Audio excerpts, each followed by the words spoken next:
We're on live. I'm just trying to figure out something. Doesn't seem to be working. Let me try.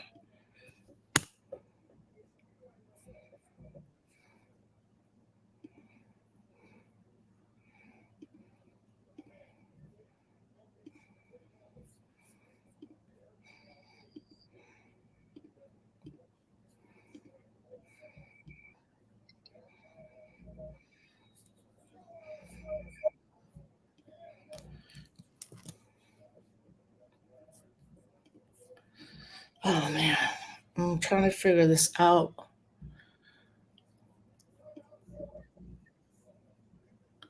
You're trying to figure out the Instagram or No, the other. we're live right now. Everybody, thank you. We're live right now. No, yeah, Instagram's a little trickier. Once you're live, if you stream as public, you'll at the top of your feed on Instagram. Okay, we're gonna start. I'm gonna do the old school way because I don't want to miss this on Instagram. I got to test it more tomorrow. But we are live now, folks. Just give me like 30 seconds, real quick. All right, let's make sure. Instagram live.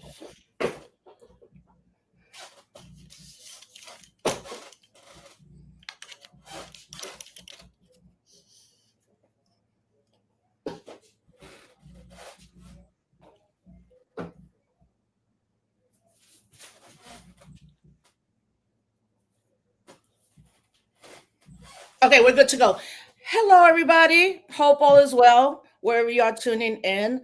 I'm super excited to be able to relaunch Disrupt the Chaos. I did a lot during COVID, then it sat dormant for a while.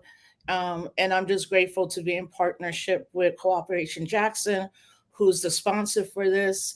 I'm definitely looking for sponsors and volunteers. So if you want to do either one, please email me at clementerosa@gmail or DM me on Instagram, and there's a lot happening today. There's always a lot of craziness. So again, and also to V-Day, who also helped get me resources. Then my show tomorrow is the first time I'm doing the show. Is called This is Black Latinx.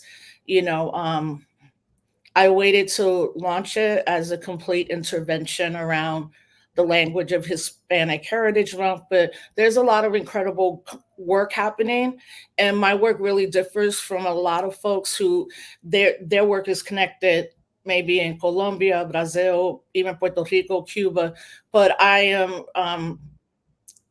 going to be talking to Afro Black Latinx identified folks who were born here, grew up here, no matter where their nation is, because I think there's a very specific um, community, and I also know there's so many historical moments between African American, Latinx folks, Puerto Rican folks, and I want to like uplift the organizations, the authors, business owners that are here, and hopefully young people will join and ask any question. That's what the show's about. So here we are. So listen, my first guest is the most amazing person ever. I keep her on the phone for 2 hours. Even though she has a full-time job and is a movement organizer and has a family. Um, but I was so blessed when I spent that year in LA almost, yeah, over 10 years ago to meet Nana Gyamfi. And we were teaching both at Cal State LA. Nana is now the executive director of BAJI, the Black Alliance, executive director, Black Alliance for Just Immigration, BAJI, a Black US based national organization that fights for the rights of Black migrants and African Americans to improve the conditions of Black diasporic communities and advance racial justice and migrant rights. She has served as the president of the National Conference of Black Lawyers, executive director of Black Women's Forum, an organization that was co-founded by Congresswoman Maxine Waters. She is also a former professor in the Pan African Studies Department at California State University, Los Angeles, and a radio show that she hosts in Los Angeles, California. And also, Nana is a movement lawyer. We already knew each other. We were in communities with each other, but I wasn't supposed to get arrested at this protest that happened. What happened was What happened was this. I got a pre-doc fellowship and I moved to Los Angeles with my family during the August of the Ferguson rebellion, and then I started meeting people, and then I ended up in this community called a village called Saint Elmo Village, and we moved in to one of the houses there. For the first month, we were with Dr. Melina Doolin and her family, and then of course BLM was just, it was there. It was like you're not escaping it. And I moved in, and that's how I met Patrice Colors. So it was like a little crazy because I then go to a meeting and people were like, "Who are you?"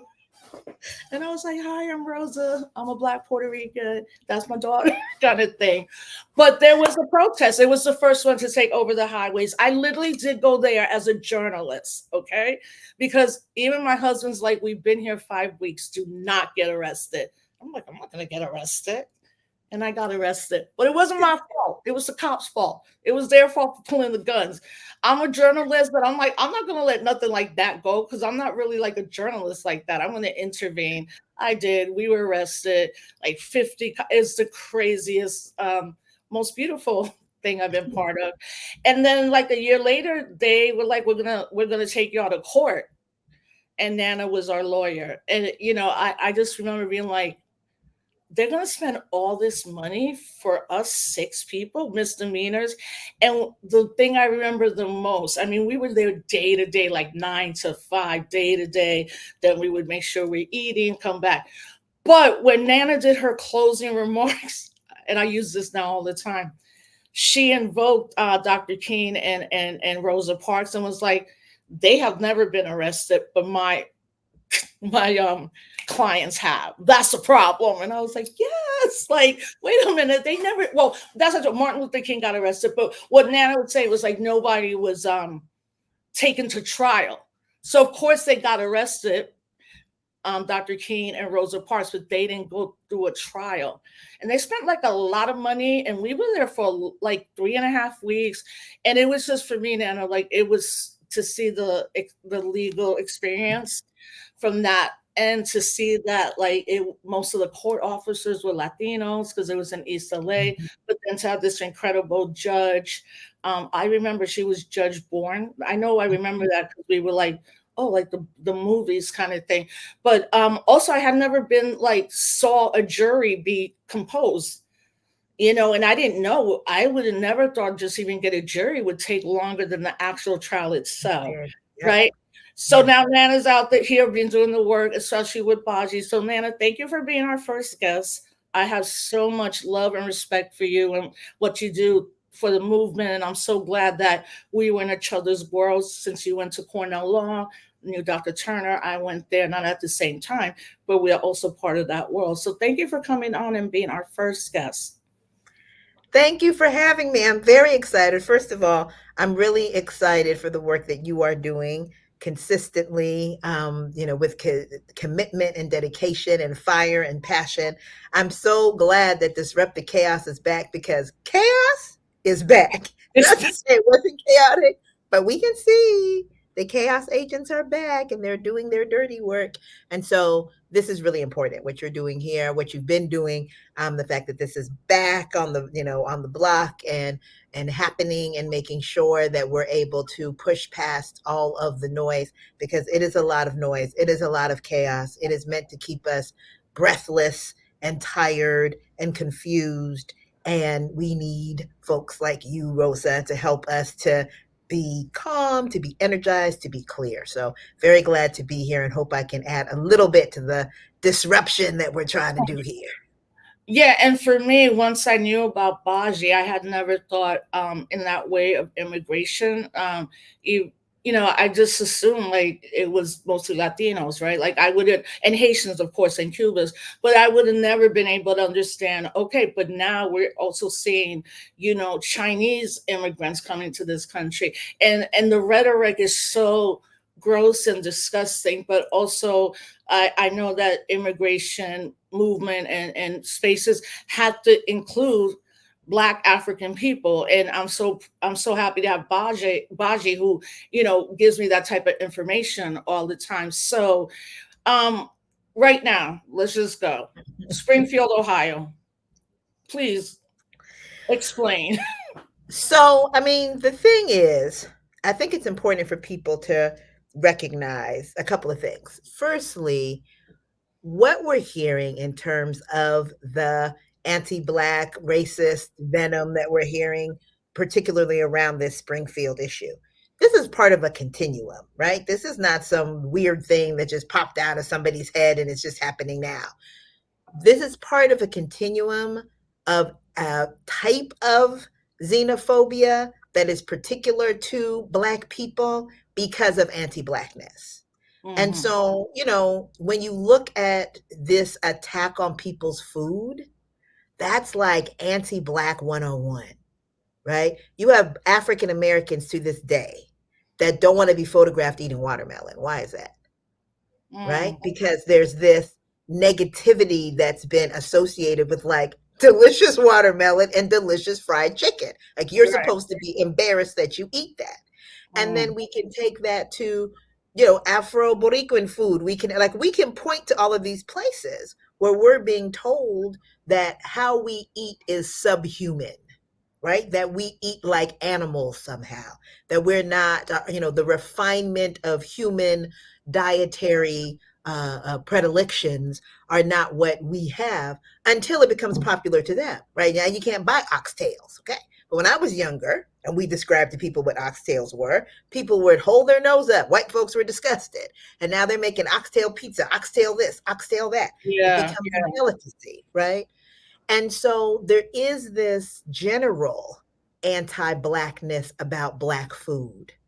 The Mm, immigrant aspect of it and the Haitian aspect in particular is sort of how it unfolds, right? How this particular anti Black narrative, this particular story unfolds, because Haitian people, because of the revolution that they had, because it was rooted in not just their resistance, but in their very African spirituality, right? Because it was rooted in their Africanness, that, their Blackness in that African form, it's seen as and always presented as violent and savage and somehow, and animalistic and involving ritual and all of these other pieces that, even though if you know Haitian people, they are, sometimes too respectable for me in the norm, right? As our people can tend to be. They are, it's very important for them to be dignified and to, to have their dignity respected, to respect the dignity of others. There's a refinement. I mean, mm, complete opposite to what that narrative is. And so all of this, we're talking about hundreds of years of narrative about Black people, about African people, about Haitian people, now culminating in something that you could not say about white migrants. You couldn't say that these Ukrainians that are coming in now are stealing people's pets and eating cats and dogs. You just could not say that, particularly at a presidential debate, without it being yeah. like, heck no, stop everything, roundly and soundly condemned. That didn't happen in this debate. Absolutely did not. People kind of and shook their head, but no one, there was not a, hey, this is ridiculous, except for one of the, reporters who was surprising to hear, who called it out as racist in the moment. But that didn't happen by, of course, neither the candidate that spoke it nor the candidate that heard it, right? And so, and to this day, I'm still looking for this administration. I'm still looking for these campaigns to open up their mouths and to say, hey, that's absolutely unacceptable. Racist, anti Black, anti Haitian will not be tolerated, and to be as soundly, full chestedly denounced as anti abortions, right? Abortion bans, as so many other things that we heard really passionately described, right? There's no passionate defense of the Haitian people, no passionate defense of Black migrants, of African Americans, of Black folks, the Afro Latinx folks, of Black folks. Just that's not there. Yeah, and I mean, you would think that out of political interest, at least the Biden and Harris administration and Harris would already be there. Like, see, so the thing is, like, You need to win Florida. It's the biggest Haitian population after Haiti. Why aren't you going right now? Even if it's a political interest, like because you I'm sorry. It's so Haitians like what these campaigns are thinking is like, well, they're always going to vote for us. Like that's just it, which is also not true. Like specifically Caribbean folks, like you can't just assume that. And also, it's inhumane what's happening. It's like I really didn't want it for a moment. I was like, I'm not even going to address this because I just find it so insane that like but then I see it and I get it. I mean, like the thing is too, if folks don't know, yeah, it's not it did just not happen. First, Haitians were welcome there. And like one thing about Ohio, because a lot of my family grew up from Puerto Rico to Ohio, right? You know, once the steel mills and industries folded in the late 80s to the early 90s, a lot of these cities are dormant.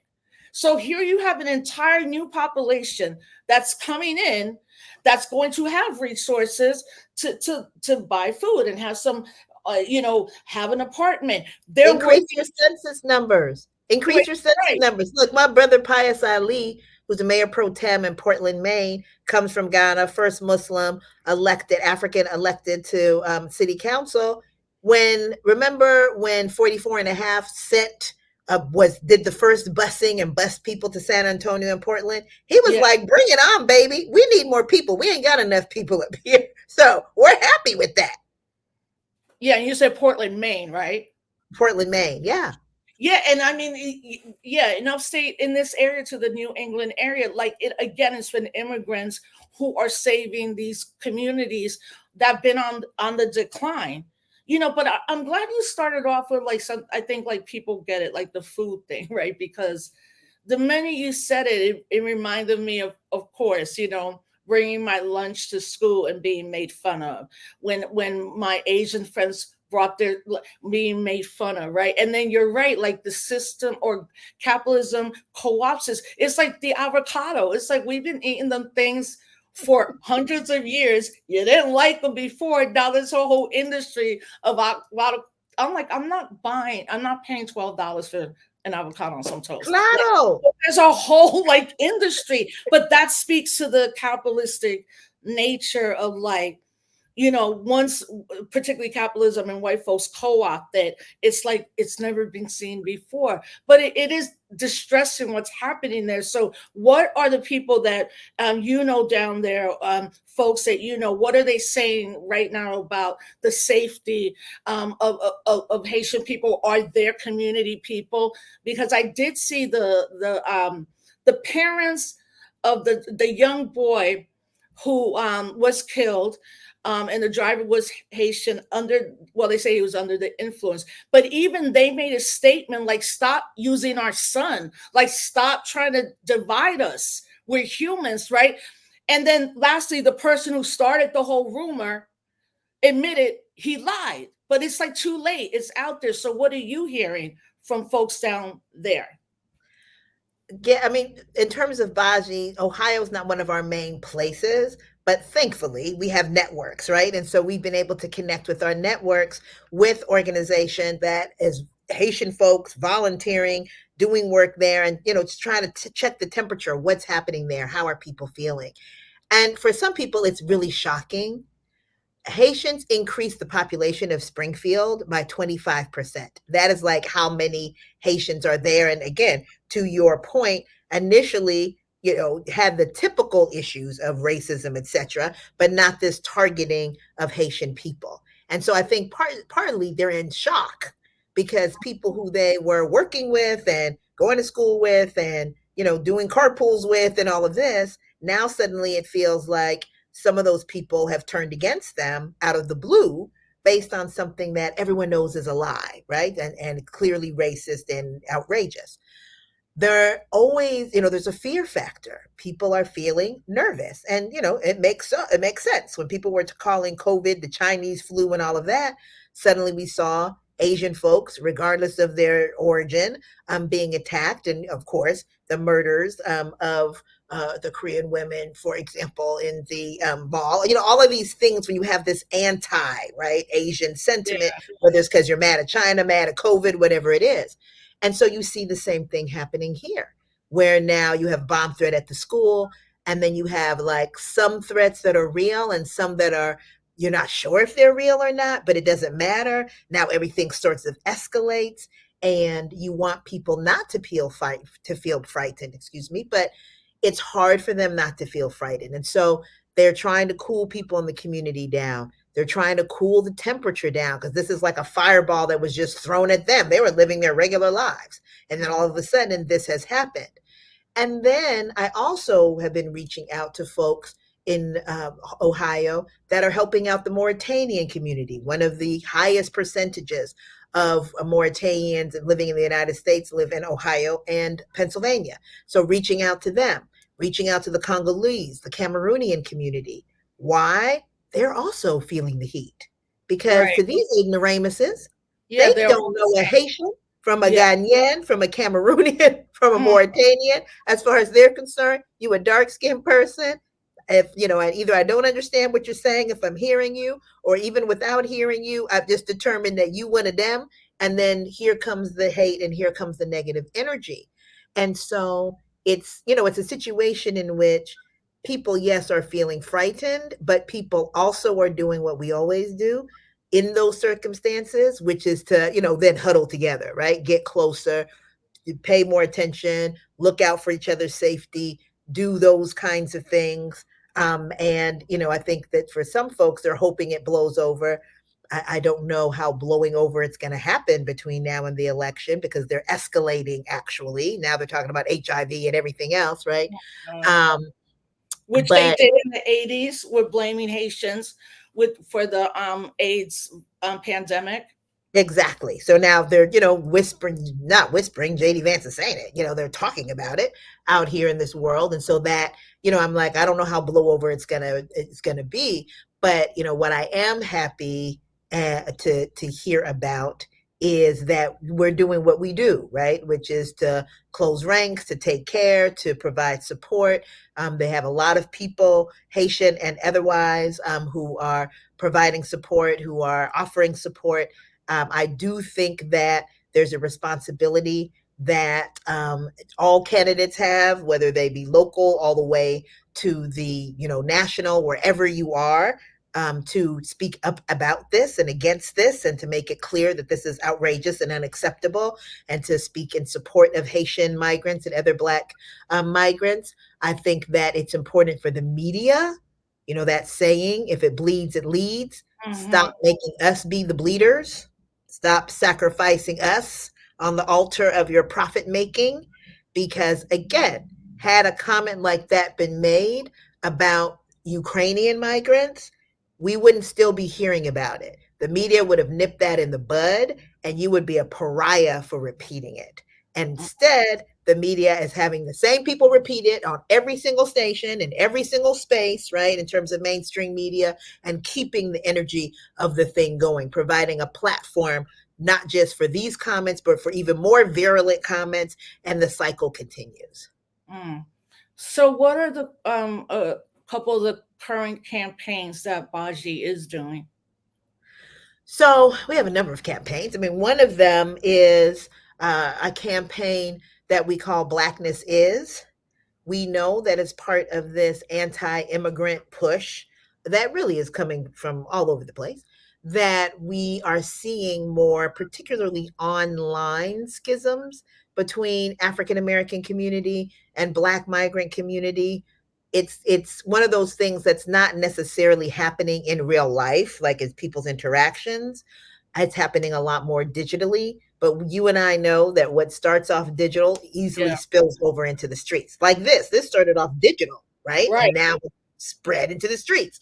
And so it's really important that we make sure that our communities are clear, that there is a definite, that when we talk about Blackness, that there is not just one kind of Blackness. And, I'm speaking to the choir, this is your work, but there is not just one kind of Blackness, right? And that the expansion, the expanded understanding of what Blackness is, particularly with respect to this country, but even beyond, doesn't take away from anyone, right? It doesn't mean that other people now suddenly lose some of their Blackness. It doesn't take them out of any position of birthright. But what it does is it allows us to actually build some power that we can flex. We've always understood that. Fannie Lou Hamer did not look at Kwame Ture and say, "Oh, you were born in Trinidad and you didn't come here till you were 14." Yeah. Right? Therefore, I'm not going to talk to you and I'm not going to work with you, right? The Young Lords, the Black Panthers, and, folks didn't say, "Hey, you're not from this place, so forget you."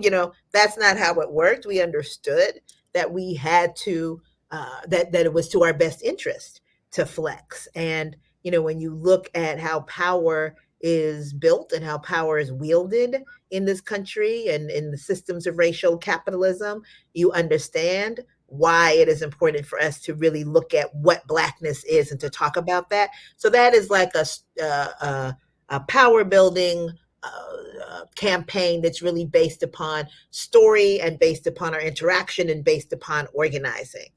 We also are doing a lot on the local level to push back against criminalization.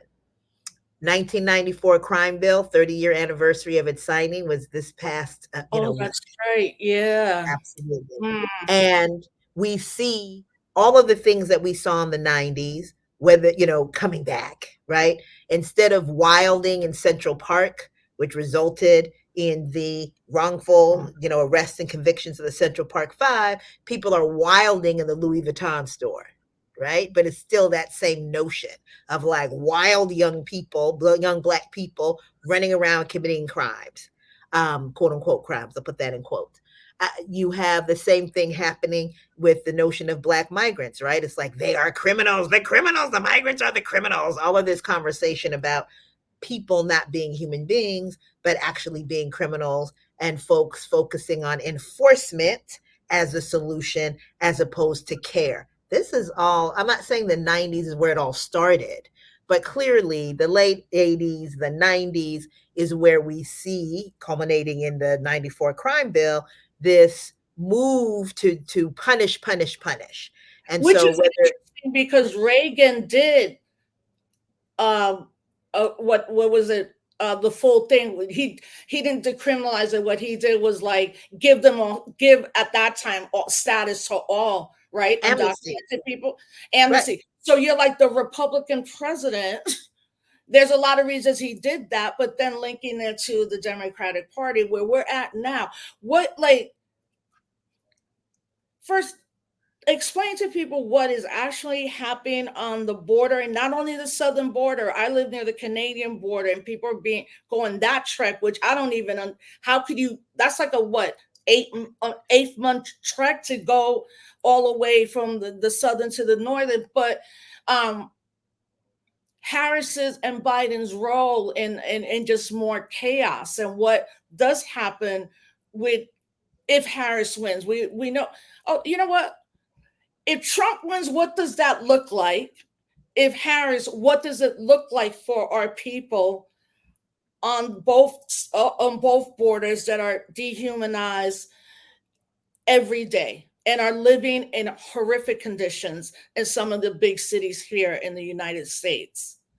Let's take folks at their word, right? Let's look at their platforms. Let's listen to what they're saying and let's take them at their word. So I'm not going to talk about the hope, okay? I'm going to talk about what they're talking about. All right. Right. So Trump is a chaos agent. So think of what's the most chaotic thing that can happen. That's what he's going to be tossing out. Day one. This is a man who day one was like Muslim and African ban. Wham, let's go. Day one. Okay. So we already know that it's going to be, and he's the Title 42 guy. We already know when Title 42 again was using COVID, which he didn't care about on the interior, as a means of closing and shutting down the border, right? And so we know that when it comes to the border, he is going to militarize the border in a way that doesn't just involve the feds, but also involves the states. So what you see Governor Abbott doing in Texas, what you see DeSantis doing in Florida, even though he is not even bordering borders. It's just ridiculous. What you see Kemp doing, right? What you see happening in Arizona. So the kinds of extras where these states are involving their local law enforcement and their state law enforcement, right? Operation Lone Star, etc. That's going to be really hyper increased under Trump, so that you're going to have the federal government and all of these different levels in terms of enforcement, and you're going to have the local, and you're going to have the state, and they're going to be throwing everything at totally militarizing the border, plus the vigilantes, right? Plus who they have right now that are on the border claiming to do their part and spending more time fighting with each other than anything else. And just to give people a hint of some of what this is, that people don't, that, doesn't even cross your mind. In Texas, they use their Amber Alert to announce 3 Haitians ran across the border. 2 No. Mexicans ran across the border. 3 people from Central America. Their Amber Alert. Like the Amber Alert where someone is missing? But so that people can just run and look for the people willy-nilly. So this is what we're talking about, right? Well, and him being president, just, that's going to be even more so, because, and it's going to be visible because he likes the visible stuff, right? So it's going to be Malcolm X's wolf. Okay. Under the Biden administration, what we've had, and they love to call it Biden Harris from the very beginning, so let me not take anything away from her. Under the Biden and Harris administration, what we've had has been Malcolm's fox. So they're fighting with Abbott, right, on the one hand, with Governor Abbott in terms of the public fight, but in terms of what's happening privately or undercover, that fight is really not there. So if you look at the Biden administration, they have a disproportionate number of federal convictions, federal cases that are crossing the border cases. I'm talking about over 70% of the cases. Crossing the border. I'm talking about federal cases, mind you, not federal cases about the border, federal cases generally. Crossing the border cases where people are convicted, and then once they're convicted, of course, they're deportable, right? And again, another way that people are being separated, but they're not in cages like Trump did. So you don't see the pieces, but that is absolutely happening in every effort that has been made. And we have partners such as National Immigration Project, National Immigrant Justice Center, National Immigration Law Center, like all these different groups that have said, hey, you need to actually drop it. You need to end this, having this law and take it off the books because it's inherently racist. You look at the background, the legislative background, they were like, we don't want to have mixing with the Mexicans and make mongrels. I mean, literally, that was the kind of things they were saying. And the Biden administration won't budge. The CBP app and using surveillance and using AI and all of that to collect data to surveil our people, that is going to be on the increase. This is what they've already said to us. They're going to be going after so-called human traffickers. Be clear, there's a sister who, picked up some folks in the desert, took them to a place so that they wouldn't die in the desert. She's doing 18 months now. Just went in like a month and a half again for trafficking, because that is considered human trafficking. Don't be fooled. They're not just talking, they ain't talking about P. Diddy. They talking about people trying to help people to make it and to live, right?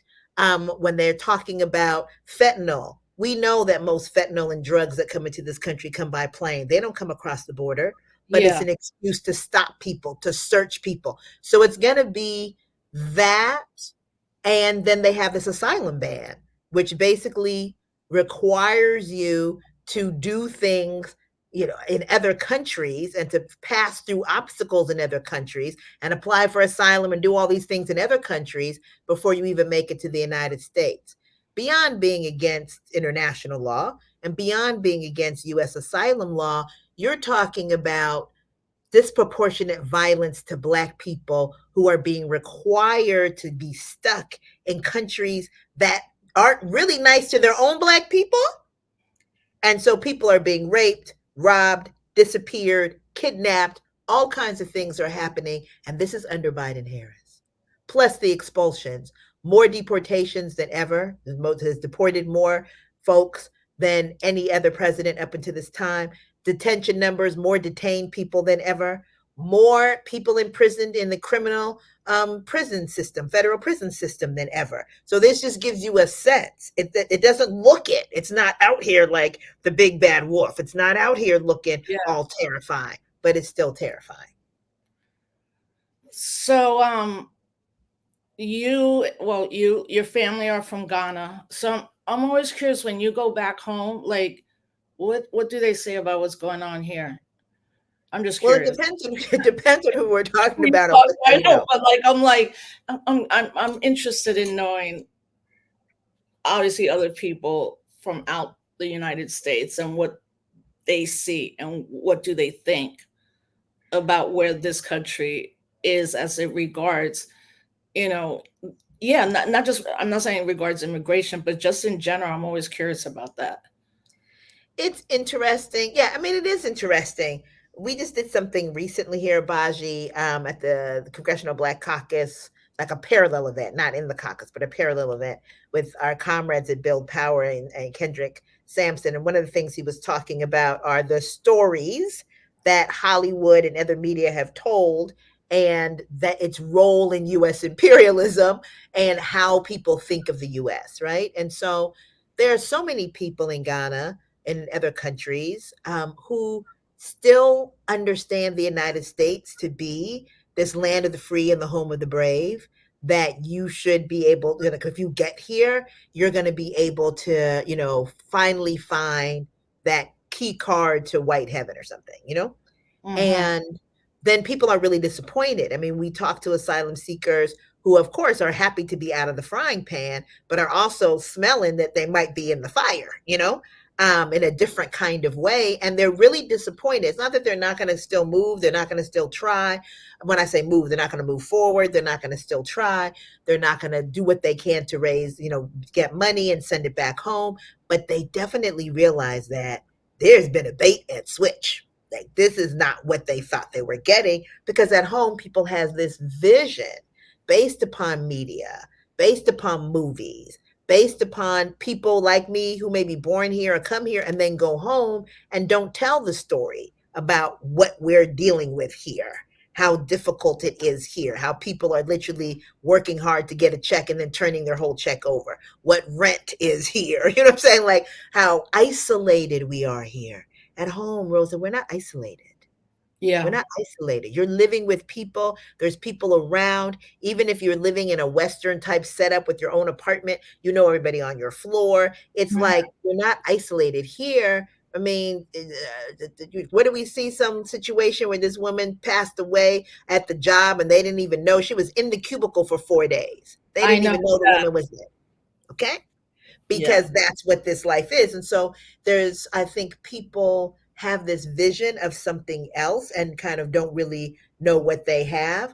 And I think that you also have people that are also very clear, that understand full well that part of the reason that they are in a condition that they may not want to be in is because of US imperialism, is because of the meddling of the West in the country, is because of the exploitation in the country. They understand that life in Ghana is sweet, even if it's not wealthy, and they know that they have something. And so it really depends on who you're talking about. Politics wise, I think there was a time when people had maybe more uniform concepts. When George W. Bush was president, people pretty much were like, that man's an idiot. Okay, except for the people in power, of course. When Obama was there, they were a little more excited about him, right? Because they saw like a fellow African. I think with Biden and the Biden administration, the Trump administration, it has depended on what kind of leader you want to see. Do you want to see a strong man type of leader? Do you want to see, a different type? I think it's going to be interesting to see how people at home actually feel about Harris, because I think right now it's like mixed reviews. People who at home sort of have associated themselves because of their children, etc., with certain parties in the US are kind of still on that bag. And otherwise, I think people still see Harris as a little bit of a mystery. They're not really sure exactly who she is, and they're not rocking with her just because she's black. So it's going to be interesting, because we've had black presidents, not Ghana, but on the continent, we've had Yeah. black women presidents, we've had black presidents. So that ain't going to be enough to get us super excited, right? Yeah, I mean, and even like she definitely had a bump, as they call it, the debate, but now like numbers are starting to show, like particularly African American men and Latino men who's saying they're not going to vote for Harris. Like, one for me, that's also like, okay, you're a dude, patriarchy. Like, I don't believe every man. I believe, I'm sorry, there are a lot of men who won't vote for her just because she's a woman, right? Like, that whole fallacy of like, people don't understand. Like, men right now, men of color, like, there's what we're seeing more, what's being highlighted more, excuse me, are conservative men. Like, but I'm going to say this: I believe that most of the men in our communities that we roll with, are not patriarchal. But I also know that you have to kind of root that out. And what does that look like? But she hasn't done enough interviews, and I think that's what's happening now, that is kind of leveling out. Of course, it's not that Trump's doing more. Of course, now we see the second assassination attempt on the president, which I'm Womp like, womp. I'm like, so the secret Girl, I'm from service. Africa. I don't believe these things half the time. I come from a place where people be having mysterious one-car accidents. Not Well, Ghana, well, per wait, se. but But you know also what I'm saying? I'm like, you're mm. like, he was there for 12 hours waiting and nobody saw him. I'm like, I don't wait, know how you just nick somebody's ear with a I'm high-powered just rifle. But saying. let me say this in terms of It's, the it's, demographics and Harris. yeah, I actually don't think. I think what is being highlighted is black men, Latinos, etc. And I think that's purposeful, right? That there's that highlight, just like they do with Chinese folks, where you think every Chinese person yeah, hates black people and don't want right. affirmative action. Because again, when it bleeds, it leads. So Yeah. that's what's exciting. So that's what they get on. I am very clear that who is going to be a problem for Harris, and complete transparency, I'm not a Harris girl. Okay. I'm not a Harris girl. So I let you Neither know am that I'm I. not a Trump girl, and I'm not a Harris girl either. So I don't, no one should take from this that I'm like secretly, no, I'm not in any way. We have two different paths. We started, our ways are very similar, and then we somehow diverge, right, in terms of our own histories, right? But I think that really, once again, it's going to be those white women. I think at the end of the day, it's going to be those white women who claimed they were for her in 2016, and 65% of them turned out not to be for her. And I think that when they see Harris, it's interesting because there's so much made of whether or not black people see Harris as black. Yeah. It's just, There's I so think much made that's of so utterly stupid so at much this made point. of that. And the thing is that the reality is that, yes, the same black people that saw Obama as black, and that see Alicia Keys as black, and see Halle Berry as black, and see all the people that's black, also see her as black. Stop Right. tripping. Okay. Who doesn't know what the heck is going on is these white women.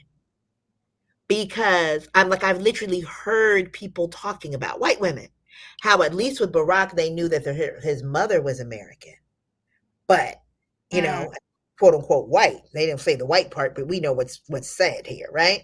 But with her, it's like, she's a complete foreigner. Like, this is some of the things that I So have that's heard. more a xenophobic, right? So it's like the fact that she's a woman is already a problem, because it was a problem for Hillary Clinton for those white women. Yeah. And now on top of that, she is someone they're seeing as a foreign woman, right? A foreign woman of color, like not a foreign white woman. Now, if she was up here, some white Brit, they might be able to get with it, okay? But a foreign white, in their mind, she's not, but in their mind, a foreign woman of color. And that to them is a little bit of a bridge too far. And so I think what we're going to, in terms of the concerns that people have, they'll always try to make the concerns the black people, the brown people, the Asian people, the indigenous people, because they just like to blame us for everything, even though they don't give us a damn reason to do anything for them. But in reality, it is these white women for whom their whole abortion and reproductive rights campaign is targeted, right? When you look at the ads, etc., it is those women who are the most likely to decide that, nah, Harris is a bridge too far for Wait, them. so the women, the white women who let Trump win could be the same white women against Harris? Absolutely. I don't even, really. Absolutely. Okay, Because well, they didn't care. There's nothing he's done that's worse.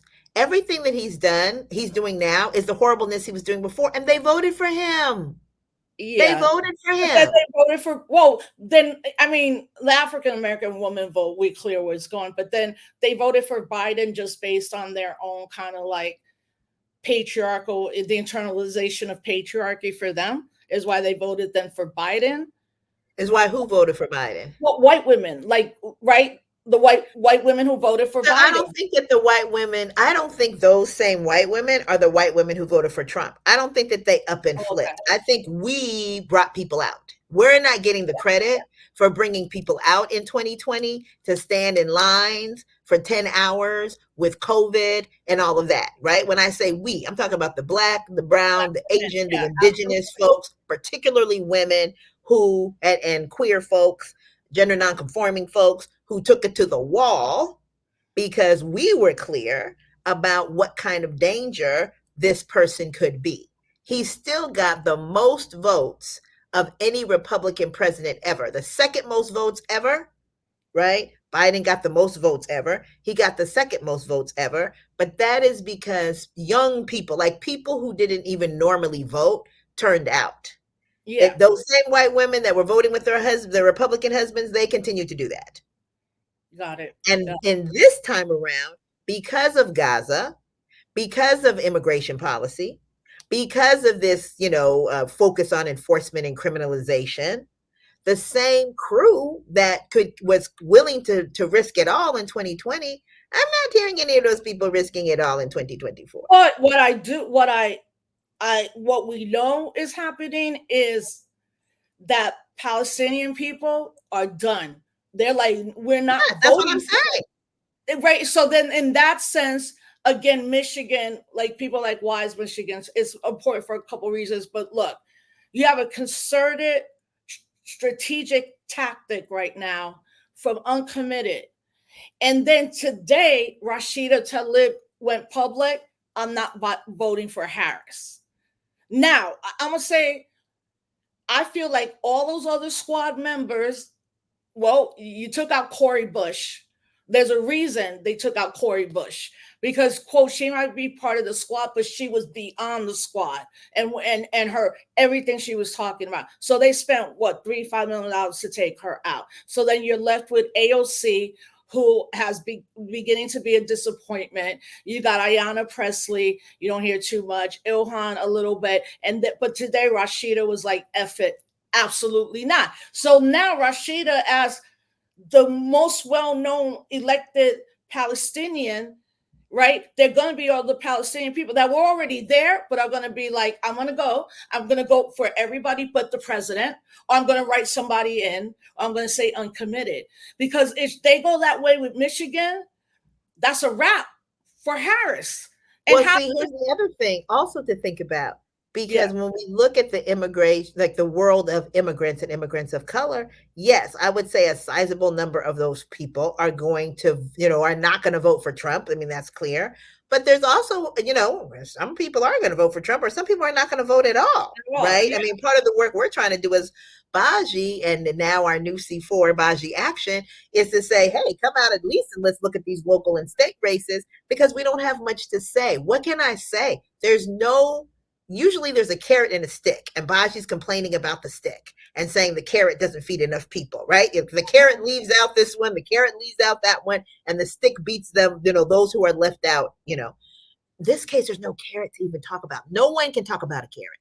No one. All they can say is this guy over here is horrible. And that works for some people, but for other people, they want to vote for someone affirmatively that they actually think is someone. And I think what the uncommitted movement shows clearly is that people will do that. I think there's a notion that people had in terms of political strategists that, hey, president is first, right? You go into that ballot box, right? And that people just go down a ballot like they go down a standardized test. People voting for judge, they don't know what darn thing about the judge. People voting for, school board and all of that. And that's typically is how people are. But I think that how this national election is operating right now, that people are not automatically necessarily going to do that. Well, And listen, I think, the third oh, parties too. Like, look, I know already if Harris loses, they're gonna get right at the Green Party and third parties. Really, the Green Party right now, we're on 40, almost 43 ballots, right? You can't win unless you're on every ballot. And everybody who always asks what I tell people, this is the Green Party has to run. You have to run a federal election to begin to have enough of the electorate, which is 5%.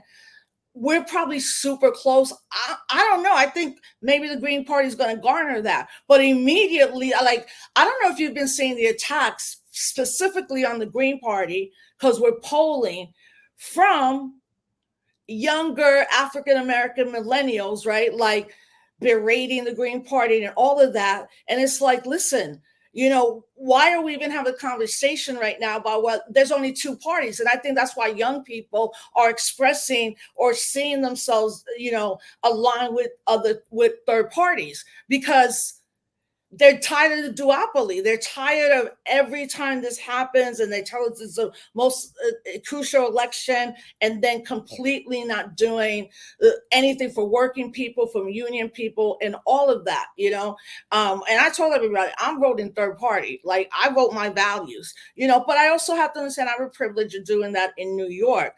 But what do you think then, you know, I guess what would be, something that BAJI, give us something to learn more about the organization, but also the politics of BAJI, which to me are probably the most progressive of any kind of immigrant, migrant group or organization in the country. yeah, so we're an abolitionist org, and we're an abolitionist org that is, really works hard to be abolitionist, like really working to push policies that are non-carceral, right, and that are dismantling the carceral state, and to oppose policies that are encouraging the carceral state on all of its levels, whether we're talking about prisons, whether we're talking about jails, detention, cops, immigration enforcement, child services, like any mental health institutions, enforced involuntary warehousing of people, what's happening with unhoused folks, like that is something that we care about as BAJI, as part of the intersection that we believe we're at as Black people and as migrants, right, as immigrants. So that's one major piece. Another piece is that we are about Black folks generally. So there's a lot of organizations that are about for and service particular groups of Black people or Black migrants or migrants generally, which is good because that is needed. BAJI was founded by African Americans, folks from the continent, folks from the Caribbean. So it was founded as a Black diasporic organization. Mm-hmm. Yes, our focus is on immigration, but we also look at migration as a human right. And we include all kinds of migration. We include what happened with Puerto Ricans, Boricuans forced out of the country, right? We include the great migrations of African American people within the country, and then even these migrations people are trying to do going home. We had a statement with Brittany Griner, right? Because her having to leave here to go to Russia and to work is an example of a Black person migrating and why Right. Black people migrate, right? And so Yeah. we focus on and try to center in terms of looking at the needs. What are the needs of our community? Centering the most vulnerable folks, centering folks who are disabled, centering folks that are trans, that are gender nonconforming, women, femmes, centering folks who don't speak, English, centering that have language access needs, that are undocumented, that are criminalized. And in so doing, we're able to not just talk about how we get our papers, because we understand George Floyd was a citizen, Breonna Taylor was a citizen. Like, what did that do for them, right?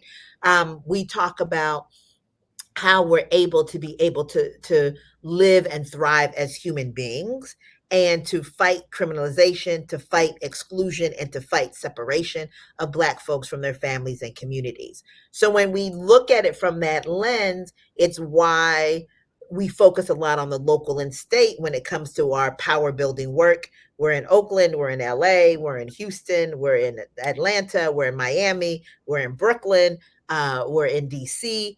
We focus on that because we know that there on the local and state level is where a lot of that criminalizing exclusion and separation happens. And then immigration is a federal issue. So, of course, we have our policy team focusing both on the national, what's happening on the Hill. But as you know, we work, in UN entities. We're going over, down to South America and parts of Mexico, Central America. We're not limiting ourselves in terms of this conversation about black folks and our human right to migrate and to thrive. And so that's what our politics are. And if you go to our website at BAJI, BAJI.org, you can see through our statements, you can see, through our reports. We have a lot of reports and research that we've done around Black migrants, around Blackness, migration, etc. That, you'll see what our politics are. We have a politic. We have a radical politic. And yet we still are moving around in this world, in all of the spaces, doing the work that needs to be done. No, I'm really glad I learn so much from you every time because you just name all the intersectionalities and put it in a very in a different way than a lot of other organizations. So can you give out Baji's information again so people could support? Absolutely. You can find us on the internets at www.baji.org, baji.org. We're on Instagram at instabaji. We're on what I continue to call Twitter. I guess they call it X now, at Baji Tweet. We're also on Facebook. We're on LinkedIn. I'm old as dirt and twice as funky. There are probably other places we're on that I don't know how to access, but we have a Superman. YouTube session. We've got Vimeo. So we're in all of these different spaces. Again, really pushing to make sure that that no one is forgotten, right? That when it comes to Black folks, that we are making sure that we're closing ranks, that we're doing the work that we need to do to free the people and the planet. Well, I mean, we'll talk before the election. I'm going to bring you back right after the election, whatever happens. Again, everybody, this is the people's lawyer. Thank you. One of the most beautiful people ever, teaches me something new all the time. Executive director of BAJI. Nana, you know how much I love you. I love you so much, and I'm just super grateful to, like I said, keep learning. But to see you and all the work you've done with BAJI has been amazing too. I would always remind folks things may be bad, they might not look great, but the work that we do is the necessary intervention, especially at this moment of where we're at. So I love you. Have a good meeting tomorrow, which you're gonna say another day, but let me know what happens at that meeting tomorrow. I'm ready to hear the stories. And there will be a story. I need to say this, Rosa, before I get off. First of Yes. all, I Okay. love you and I thank you. And Thank you. secondly, I need to make sure to make clear I got the best comrades at Baji ever. Those young folks are doing the damn thing. Yeah. And none of this happens. I get to be out here and be Queen Mother and do the stuff that I do because we got some excellent, sharp, bright, beautiful, intentioned, committed people of integrity over here at Baji, and I'm Yeah, super next thrilled. time, what I want to do with this show too is highlight younger leadership in said organizations. So in the future, we will want to talk to some of the young people, those on the ground every day. But love you. Thank you for your work. Everybody, I'll be back tomorrow with This is Black Latinx. This show, both shows are happening. Each one is going to be doper than the other one. And like I said, though, I want to put a panel together after the election. And, you're definitely going to be one of the people that we want on to give us here we are, here we go. And this is how we got to move at this particular moment. Love you, Nana. I'll see you Love soon. you. Thank you. I'll be glad to do so. Bye. Bye.